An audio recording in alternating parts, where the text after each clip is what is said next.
ದಿನಾಂಕ 16 ಇದೇ ತಿಂಗಳ ಜನವರಿ 16ನೇ ತಾರೀಕು ಈ ತೆಂಗಿನ ಮಠ ಮತ್ತು ಟೀಕಿನ ಮಠ ಇದೊಂದು ಬಾಗಲಕೋಟೆಯ ಐತಿಹಾಸಿಕ ಪರಂಪರೆಯ ಮಠ. ವೀರಶೈವ ಮಹಾಸಭೆಯ ಅಧಿವೇಶನವು ಕೂಡ ಈ ಮಠದಲ್ಲಿ ನಡೆದು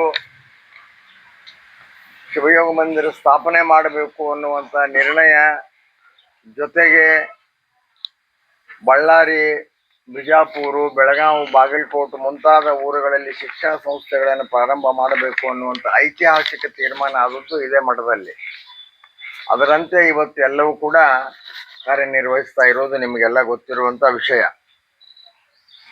ಈ ಮಠದ ಹಿಂದಿನ ಗುರುಗಳು ನಿಧನರಾದ ನಂತರ ಈಗಿನ ಮಲ್ಲಿಕಾರ್ಜುನ ದೇವರ ಪಟ್ಟಾಧಿಕಾರ ಮಹೋತ್ಸವ ದಿನಾಂಕ 6/2ರಿಂದ 6, 7, 8 ಫೆಬ್ರವರಿ ತಿಂಗಳಲ್ಲಿ ನಡೀತಾ ಇದೆ. ನಾಡಿನ ಹರಗುರು ಚರಮೂರ್ತಿಗಳು ಗಣ್ಯರು ಈ ಕಾರ್ಯಕ್ರಮದಲ್ಲಿ ಭಾಗವಹಿಸ್ತಾರೆ. ಅದರ ಪೂರ್ವಭಾವಿಯಾಗಿ 16/1ರಿಂದ ಹಾನಗಲ್ ಕುಮಾರ ಮಹಾಸ್ವಾಮಿಗಳವರ ಒಂದು ಪ್ರವಚನ ಕಾರ್ಯಕ್ರಮ ಚರಂತಿ ಮಠದ ಶಿವಾನುಭವ ಮಂಟಪದಲ್ಲಿ ಪ್ರಾರಂಭ ಆಗ್ತದೆ. ದಿನ ಸಾಯಂಕಾಲ 6:30ಯಿಂದ 8 ಗಂಟೆವರೆಗೆ ಪ್ರತಿದಿನ 21 ದಿವಸ.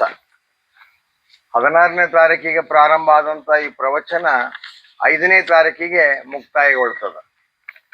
5ನೇ ತಾರೀಕಿಗೆ ಮುಕ್ತಾಯವಾದ ನಂತರ 6 ಮತ್ತು 7, 8 3 ದಿನ ವಿಶೇಷ ಕಾರ್ಯಕ್ರಮ ನಡೀತಾ ಇದ್ದಾವೆ. ಈಗಾಗಲೇ ಅದಕ್ಕಾಗಿ ಎಲ್ಲ ಬಾಗಲಕೋಟೆಯ ಭಕ್ತಾದಿಗಳು ತನುಮನ ಧನದಿಂದ ಸಹಾಯ ಸಹಕಾರ ಹಸ್ತವನ್ನ ಚಾಚುತ್ತಾ ಇದ್ದಾರೆ.